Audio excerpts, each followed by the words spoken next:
নিত্য প্রয়োজনীয় পণ্যের তুলনায় দেশে সিগারেটের দাম তুলনামূলকভাবে কমে যাচ্ছে। তামাক ব্যবহারের হারের দিক থেকে বাংলাদেশ দক্ষিণ এশিয়ার দেশগুলোর মধ্যে শীর্ষ অবস্থানে রয়েছে। আর স্বল্প মূল্যের সিগারেটের সহজলভ্যতার কারণে তরুণ ও নিম্ন আয়ের মানুষ বেশি ঝুঁকিতে পড়ছেন।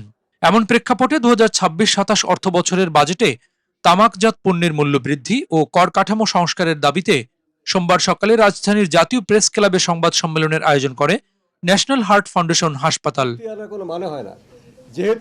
সংবাদ সম্মেলনে বক্তারা তামাকের ভয়াবহ ঝুঁকি তুলে ধরে বলেন, তামাকজনিত রোগের চিকিৎসায় প্রতি বছর বিপুল অর্থ ব্যয় হচ্ছে, অথচ কার্যকর করনীতি ও মূল্য বৃদ্ধি করা গেলে তামাক ব্যবহার কমানোর পাশাপাশি স্বাস্থ্য খাতে আরও বেশি বিনিয়োগ সম্ভব হবে।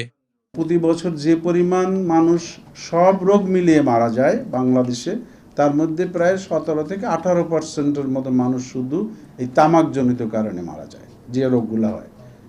তো এটা একটা সাংঘাতিক মানে কি ব্যাধি বা সাংঘাতিক একটা বিপদ, সাংঘাতিক একটা অর্থনৈতিক ক্ষতি।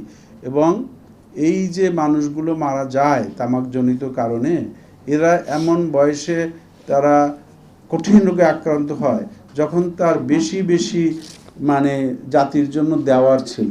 যেমন একটা কমন কোশ্চেন আপনাদের সবারই থাকে যে দাম বাড়াইলেও যে খাওয়ার তো খাবেই, that's not right exactly.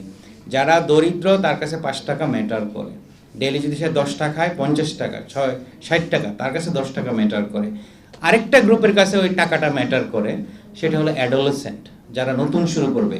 Adolescent মানে কিন্তু আপনার সন্তান না, যে ধনী পরিবার থেকে আসছে। অ্যাডোলেসেন্টের বাংলাদেশের 90% কিন্তু দরিদ্র ফ্যামিলির, তার কাছে কিন্তু 50 টাকা ম্যাটার করে, 60 টাকা ম্যাটার করে। সো যখন দাম বাড়বে সে শুরুটা নিরুৎসাহিত হবে। বক্তারা জানান, ফুসফুসের ক্যান্সারে পুরুষদের মৃত্যুর অন্যতম প্রধান কারণ তামাক।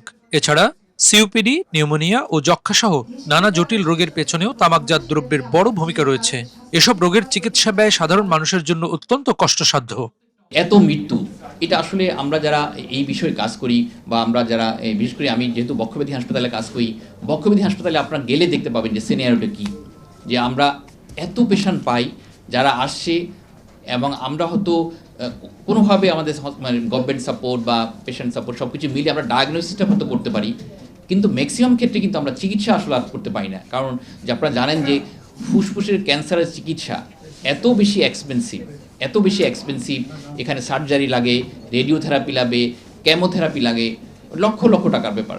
তারা আরও বলেন, মধ্য ও নিম্ন স্তরের সিগারেটের মূল্যস্তর একীভূত করে দাম বাড়ানো গেলে নিম্ন আয়ের মানুষকে ধূমপান থেকে নিরুৎসাহিত করা সম্ভব হবে। কারণ দরিদ্র মানুষের জন্য সামান্য অর্থেরও গুরুত্ব অনেক বেশি। একই সঙ্গে এ ধরনের সিদ্ধান্ত সরকারের রাজস্ব আয় বাড়াবে এবং প্রাথমিক স্বাস্থ্যসেবা খাতকে আরও শক্তিশালী করতে সহায়তা করবে। যদি আমরা দামটা বাড়াই, তাহলে সমাজের যারা নিম্ন আয়ের মানুষ এবং তরুণ যারা, তারা এই সিগারেট খেতে নিরুৎসাহিত হবে। যেহেতু আমরা সারা বিশ্বে সিগারেট একসঙ্গে বন্ধ না হলে আমরা বাংলাদেশে একা বন্ধ করা খুব কঠিন, কাজেই সেই ক্ষেত্রে আমরা এটা বন্ধ করার দাবি তুলতে পারছি না। কিন্তু আইডিয়াল আদর্শ দাবিতে সেটাই হওয়া উচিত ছিল, যা শিবুল ভাই বলেছেন যে সেটা তো আমরা সম্ভব হচ্ছে না। কাজেই দামটা যতখানি বাড়ানো যায় এবং সেই টাকাটা আমাদের জনস্বাস্থ্যে ব্যয় করতে হবে। বক্তাদের দাবি, বর্তমানে দেশে প্রতি বছর যে পরিমাণ মানুষের মৃত্যু হয় তার প্রায় 17% তামাক ব্যবহারের কারণে। তাই জনস্বাস্থ্য সুরক্ষায় এখনই কার্যকর পদক্ষেপ নেওয়া জরুরি। জনস্বাস্থ্য বিশেষজ্ঞদের মতে, তামাকের সহজলভ্যতা কমাতে মূল্য বৃদ্ধি ও কঠোর করনীতি প্রয়োগের বিকল্প নেই। তাদের আশা, আগামী বাজেটে সরকার যুগোপযোগী সিদ্ধান্ত নেবে, যাতে একদিকে তামাক ব্যবহার কমে আসে, অন্যদিকে স্বাস্থ্য খাতের ব্যয়ও কমানো সম্ভব হয়। হেমায়েতুল্লাহ নূর, মেডিকেল পোস্ট।